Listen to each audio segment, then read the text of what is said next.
What's up, ladies and gentlemen? This is the Jose Show. Happy Tuesday. I cannot believe that it is almost Thanksgiving, ladies and gentlemen. That is pretty crazy, man. That just comes to show that this year is really going by really quick. But anyways, we still have a lot of good stuff to talk about, so now let's get to it. Now, let's start off with the one and only Celeste Rivas, because Celeste Rivas, man, has been somebody to talk about lately. Because Celeste Rivas' body had been frozen, and as a result, it looks like the LA County Medical Examiner will not be able to establish a cause of death. Sources directly connected to the investigation tell TMZ. So according to those sources, the medical examiner received the body in horrendous condition. It was decapitated, and while the torso was intact, the limbs had been removed and cut into multiple pieces. Okay, so TMZ was told all of the body parts were partially frozen and had apparently been thawing out while sitting in the trunk of David's Tesla. Remember, David's vehicle had not been moved for several days when it was parked on a Hollywood Hills street near his rental home, which resulted in it getting towed and then the body being found. So as TMZ reported, Celeste's body was in such bad shape initially, investigators did not know if it was male or female. When the body was received by the ME's office, the initial determination was this was a victim of an apparent homicide, but our sources say the ME is now having trouble establishing an official manner or cause of death, and it will most likely be undetermined. Okay, so this is really insane, ladies and gentlemen, that this whole entire case with Celeste Rivas' body is getting undetermined, because at this point I thought that this cause of death was going to be found already, because I know that the LAPD is really good at finding all of the footprints when it comes to causes of deaths and when it comes to many other things. But see, let's also understand here that Celeste Rivas' body has been in David's car for a very long time. And since it's been in David's car for a very long time and her body has been frozen and so forth, I think it really makes it hard for the LAPD to really get into the details as to why Celeste Rivas is dead and as to why Celeste Rivas is basically decapitated, which to me is really scary, by the way. Okay, like, I think here that David might be a suspect here, and the reason to why I believe that David might be a suspect here is because yes, David has been gone for a very long time because David has been doing his tour, but at the same time, let's remember that this body has been in his car for a very long time, and then David just went off doing his tour like willy-nilly, like whatever, and David, I believe, wanted to pretend that he didn't do anything at all, and especially because he thought that nobody was going to find out that the body has been hidden in his car for a very long time and so forth. But you know, the truth comes to light at the end of the day. There are people that didn't find out, especially the people that ended up towing away his own car. And he should have already known, by the way, that he was going to get caught anyways, because of the fact that he should have already known that his own car was going to get towed away, since it was parked in the streets of Los Angeles. And you know, over in Los Angeles and even other cities are really strict when it comes to parking, especially in certain times of the day. So anywho, I think that if David is going to be found liable for all of this, then bye-bye to his tour, bye-bye to his career, bye-bye to everything for him. And he's going to be in prison for a very long time for having a dead body as somebody held in his own car. Okay, like, we can't just sit here and be like, oh yeah, well, somebody ended up putting the body of Celeste Rivas into his own car and they are doing this just to frame David. No, because I personally think that maybe David's car was locked throughout the whole entire time, and I believe that it wasn't even broken into to begin with, because it hasn't been reported that his own car got broken into, that there are broken windows or there are broken doors in order to get the body of Celeste Rivas into his own car. None of that. So that is already getting me the suspicions that maybe David might be behind all of this. Okay, okay? This is very scary though, just having to hear this story about Celeste Rivas being decapitated and then her body being frozen and dead in his own car and then being there for several days and looking horrendous and so forth. That is so very scary. I can't imagine just being her own mom right now, just having to know that her own daughter is dead and was stuck in that car for a very long time while she was dead and has been dead. Like, what in the world? Man, this is so scary. But anyways, something is going to happen here. I mean, even though the cause of death is undetermined, something is going to happen in order to see who is going to be found liable in this whole entire case. Let's just see, okay? But I think that what would have made everything easier is if there were to be a surveillance camera outside of David's house or rental house, okay, in order to see who exactly caused all of this, okay, and what exactly caused all of this. Now on to the next topic. So Donald Glover shocked fans with a jaw-dropping confession revealing a stroke and multiple health scares were the real reasons behind the sudden cancellation of his New World Tour. Okay, so the artist opened up during his set at the Camp Flog Gnaw Festival on Saturday, telling fans things got serious fast while he was on the road last year. So he got to say, I had a really bad pain in my head in Louisiana, and I did the show anyway. So he told the crowd I couldn't really see well, so when we went to Houston, I went to the hospital and the doctor was like, you had a stroke. And the first thing I thought was like, oh, here I am still copying Jamie Foxx. So the health scare didn't end there. He went on to reveal he also broke his foot, and doctors later found a hole in his heart requiring 2 surgeries. Okay, so reflecting on the ordeal, he left the audience with a message that hit hard. They say everyone has 2 lives, and the second life starts when you realize you have one. You should be living your life how you want. If we have to do this again, it can only get better. Okay, so fans had long wondered what really caused the cancel tour dates. At the time, DG only said he needed surgery and time to heal. Now it's clear he wasn't just stepping away from the stage. He was fighting to stay alive. Okay. So this is insane that Donald Glover actually was fighting for his own life last year when he ended up canceling a few tour dates. And I'm actually glad that he was able to cancel a few tour dates in order to take care of himself, because I think that health is really important, and health should be the number one thing when it comes to your own safetyness. Because if Donald Glover would have continued off with this tour, then he would have been in the hospital, or God knows, he maybe would have been dead. Like, when you are having a stroke, it is so serious, because we are talking about blood flow, we are talking about brain decline, we're talking about your own conscience decline, we're talking about a bunch of other declines. We're not just talking about, a simple disease. We're not just talking about a simple decline in your own health. Okay, and what's really scaring me even more is that this guy has been working so darn hard that I believe he hasn't had enough time to be paying attention to his own damn health, which is the reason to what I'm sure caused this whole entire stroke to begin with. Like, if you are going out there doing other things for yourself in order to have a successful career, a successful education, a successful God knows what else, then of course you are basically forcing your own body to do so many things, because of the fact that your body needs rest, but yet again, you're not giving the body any rest. You're just letting the body go and go and go.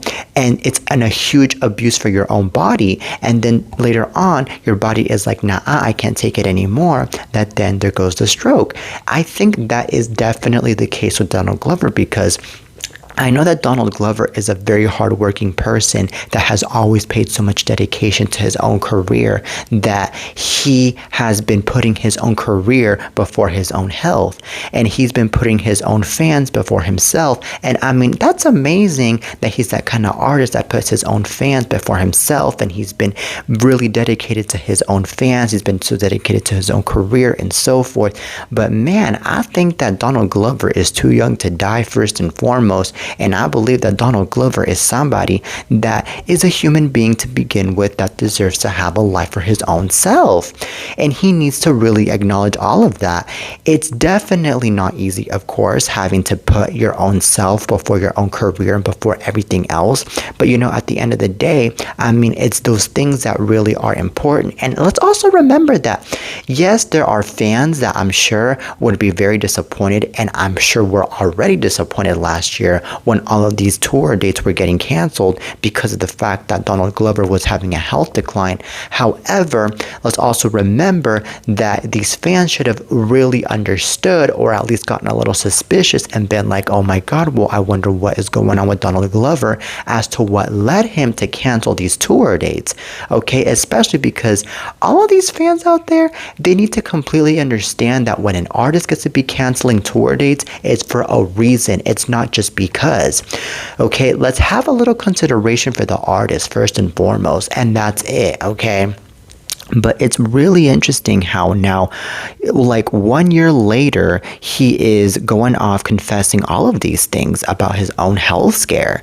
But hey, at the end of the day, I believe he didn't want to scare any of us, which is a reason to why he decided to confess all of this until now, instead of confessing all of this last year. Okay, but anyways, Donald Glover, I am so glad that you are okay. I am glad that you are not dead, and that is it. All right, now on to the next topic. So Tara Reid says she was at a hotel outside of Chicago early Sunday morning when somebody slipped a drink in her drink and she was rendered unconscious. So TMZ obtained this video showing Tara splayed out on a stretcher as paramedics took her to a nearby hospital. So Tara tells TMZ she checked into her room at the hotel in Rosemont late Saturday and went downstairs for a cigarette and a drink. She says she went to the bar, ordered a drink, and then made her way outside to smoke a cigarette. She tells TMZ she ran into a bunch of YouTubers in the lobby and one of them went outside with her to smoke. Okay, so when she went back inside and returned to the bar, she says her drink, a glass of wine, was covered with a napkin, and she says she didn't place the napkin there. She says she removed the napkin and drank from the glass. Tara says the next thing she remembers, she was in the hospital. Okay, so Rosemont police tells TMZ the department got a medical call for a sick person at the location and the subject was transported to a hospital. Paramedics responded to a 12:39 a.m. call Sunday and dealt with hotel security at the scene. Alright, so police said there was no mention of a possible drugging and no one had reached out since the incident about the allegation, and no report has been filed about drugs. Wow, this is very insane, ladies and gentlemen. And by the way, Tara has been very open, by the way, about the fact that she did suffer substance abuse in the past. So, anywho, this is really insane that Tara is over here admitting that she got drugged over at a bar at early Sunday morning in Chicago, and that the paramedics showed up to help her out, but good thing that she was able to get rescued, or else God knows what would happen to her. And I think what might have happened here is that I believe one of the YouTubers might have been behind all of this, because these YouTubers were surrounding her, and one of them ended up going outside with her, and I believe had a smoke with her, and I believe it was like a trap in order to get one of the other YouTubers to put a drug in her drink, so that way she would end up falling unconscious. And let's remember, when somebody is putting some type of thing in your drink, it's like not that noticeable probably, because you know, once it's in there, I mean, the drink, I believe, clears up, and then you're like not even aware about anything, and you're like, okay, well, whatever, and then you drink it, and then there you go, all buzzed out, all unconscious. I think that's what might have happened to Tara Reid, which is why Tara Reid wasn't able to capture all of that on time. If she was able to capture all of that on time, I'm sure Tara Reid would have been like, okay, who put this in my drink? I'm not going to be drinking any of this. And I'm sure she would have ran out, and she would have gone somewhere safe. And Chicago was filled with a bunch of weirdos where they be doing a lot of those weird ass things in hotels and restaurants and so forth. I mean, it happens everywhere, but let's also remember that Chicago is like one of the most dangerous places out there that happens with those kinds of things. And it's really crazy how now she is able to remember all of this, and she is telling us all of this, because I personally thought that she wasn't even going to be able to remember any of these things because she felt unconscious and then ended up at the hospital. Okay. And by the way, I'm hoping that, all of this gets to be dealt with in a really justifiable way where, somebody gets to be held accountable for what they did to this girl. I mean, police said that there was no mention of a possible drugging, but yet again, I hope that, the police can get into further investigation into really determining who was the one behind all of this, because I mean, it can't be all of a sudden that Tara Reid ends up unconscious after going outside and having a drink. Like somebody must have put something in her drink in order to fall unconscious, especially because Tara Reid, I'm sure it has been sober for a very long time, and yes, she dealt with substance abuse in the past, but yet again, like I said, she has been sober and she is not willing to be putting anything in her own drink. Okay. And I believe that if, nothing gets to be found about drugs in this case, then I don't know how this case is going to end up. I don't know if somebody is going to end up getting held accountable, or if maybe the case is going to be closed, or if maybe there is going to be, I don't know, some type of more deep in with maybe the surveillance cameras, maybe because the surveillance cameras, I'm sure, are, present or were present, and maybe they will, get more into deeper detail on what happened in order to really get somebody held accountable for all of this. I don't know, man. I don't know. But it would be very sickening. It would be very ridiculous and very unfair if nothing is being done for all of this. Okay. So anyways, Tara really needs to file a police report since she hasn't filed one, because I believe that definitely that would be amazing, and that would help a lot in this whole entire case. I'm just saying. Okay, but anywho, on to the next topic. So Tara Reid says she was at a hotel outside of Chicago early Sunday morning when somebody slipped a drug in her drink and she was rendered unconscious. So TMZ obtained this video showing Tara splayed out on a stretcher as paramedics took her to a nearby hospital. And Tara tells TMZ she checked into her room at the hotel in Rosemont late Saturday and went downstairs for a cigarette and a drink. She says she went to the bar, ordered a drink, and then made her way outside to smoke a cigarette. She tells TMZ she ran into a bunch of YouTubers in the lobby, and one of them went outside with her to smoke. So when she went back inside and returned to the bar, she says her drink, a glass of wine, was covered with a napkin, and she says she didn't place the napkin there. She says she removed the napkin and drank from the glass. Tara says the next thing she remembers, she was in the hospital. So Rosemont police tells TMZ the department got a medical call for a sick person at the location, and the subject was transported to a hospital. Paramedics responded to a 12:39 a.m. call Sunday and dealt with hotel security at the scene. So police said there was no mention of a possible drugging, and no one had reached out since the incident about that allegation, and no report has been filed about drugs. Okay, so Tara has had problems in the past with substance abuse, which have been well chronicled by various media outlets. She insists on Sunday night she only had that one drink. All right. So the person who took the video tells TMZ at one point before paramedics arrived, Tara was screaming, "You don't know who I am famous, I'm an actress." So this is really insane, and this is all according to TMZ.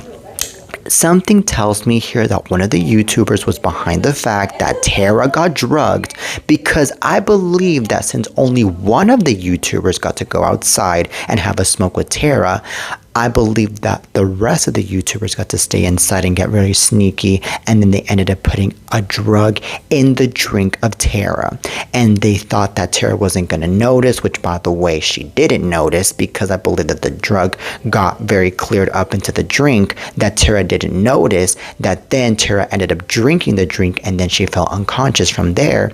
And then I think that it's really ridiculous how there hasn't been any evidence that any drugs were being put in the drink though, because if Tara fell unconscious, then I believe that there was most likely a drug in the drink, and I believe that somebody needs to be held accountable for what they did here. And I believe that this is not going to stay like this. There is going to be somebody that is definitely going to speak out, maybe somebody that is a witness of the whole entire case that is going to speak out, and they're going to be like, okay, this is what actually happened, police. You guys need to do your job and actually get further into this investigation and put somebody held accountable for all of this. Because I mean, the camera is already showing what happened, I believe. But yet again, what I believe didn't show in the camera was that the certain person that ended up putting the drug into Tara Reid's drink. That's the thing, which is a reason to why as of now there is no evidence that any drugs were being put into the drink of Tara Reid. So that is exactly what is going on, I believe, here. And this is really suspicious, and this is really scary. If I were Tara Reid, I wouldn't even be having a drink in any of those places, especially over in Chicago, because over in Chicago, there's a bunch of weird ass people out there that are on to get to you. Okay, I mean, there are a bunch of weird people everywhere, but especially over in Chicago. Okay, and one more thing, I think that if she really wants to have a drink somewhere, it really has to be somewhere that is more safe. And also, even if it's somewhere that is more safe, I believe that she still needs to be more cautious when she is having a drink. I believe that she needs to either chunk up the drink and, you know, leave the glass empty before going outside, or maybe not order anything before going outside, especially when there are people around. That is my recommendation for Tara Reid, so that way this mishap won't happen anymore. Like, wow. But anyways, on to the next topic. Erica Kirk says she desperately hopes she was carrying another one of Charlie Kirk's children on the heels of his assassination. So Charlie's widow sat down with Megyn Kelly, revealing she was praying to God that she was pregnant when he got murdered. Okay, so Erica and Charlie share 2 kids, but she says they plan to have 4 and were excited about growing their family. She went on to say, I was like, oh goodness, that would be the ultimate blessing out of this catastrophe.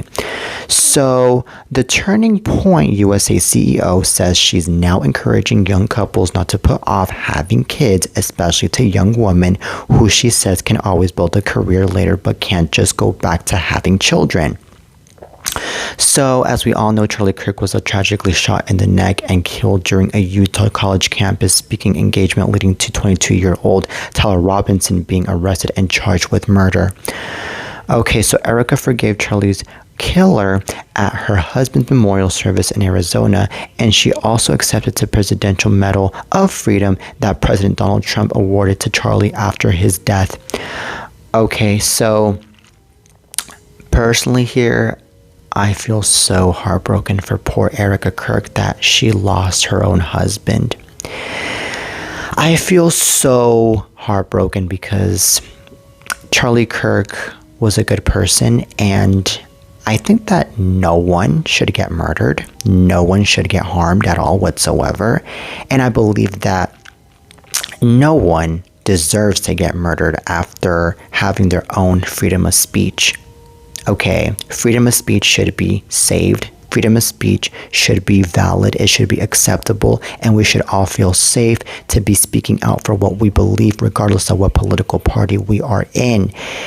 And what's really insane is that hatred, unfortunately, has been tougher these days than love has, which is what led this whole entire assassination to be going on in the first place. And it's also very scary that now it's like highly motivating a lot of other people out there, a lot of other political speakers out there to not be having meetings like this anymore, where they are speaking up on what they believe. And Personally, to Erica Kirk, I think that it was the best thing ever that she was not pregnant after Charlie Kirk got assassinated, because I believe that if Erica Kirk would have gone pregnant was already pregnant after the whole entire assassination of Charlie Kirk, then I believe that this child would be technically sad and suffering, because this child would would have never had the chance to meet his or her own father. Okay, because I believe that there's nothing better than to grow up knowing your father or knowing your mother or knowing both of your parents. Okay, and yes, I mean, I believe that it would have been amazing for Erica Kirk to have more children like she wanted and like Charlie Kirk wanted, but I mean, yet again, what is the point of having the fourth child if the fourth child would grow up without knowing their own father? Okay, and personally, I think that with these 3 kids that Erica Kirk has, I believe that it's more than enough. It is more than enough to not just remember Charlie Kirk, but it's also more than enough for her to have company with her own life, and for her to still keep on going in life, because I believe that if there's something that will keep on having Erica Kirk going, and that has been keeping Erica Kirk going, is the fact that she has these kids that she still needs to take care of, and that she still is interacting with, and that she is still having an amazing time with, and is playing around with, and so forth, because at the end of the day, those are her kids. Those are the kids that she is watching grow up, and that she is raising, and that she, is happy to have. Okay, I mean, yes, at the end of the day, these kids unfortunately are now going to grow up without their father, but at the end of the day, at least they got to know their father in the first place. And at least, these kids are still going to remember their father as they are growing up, and they are going to, do a lot of things in honor of their own father as they're growing up. And Charlie Kirk from up in heaven, he is already watching them grow up and become successful people and do their own thing and so forth. And it's one of those things where there's still going to be that somewhat spiritual interaction, I guess, if I'm not mistaken. There's going to be that somewhat of, okay, I'm watching you from up above while you're doing your own thing. And of course, Charlie Kirk is also watching Erica Kirk from up above in order to make sure that Erica Kirk is doing just fine.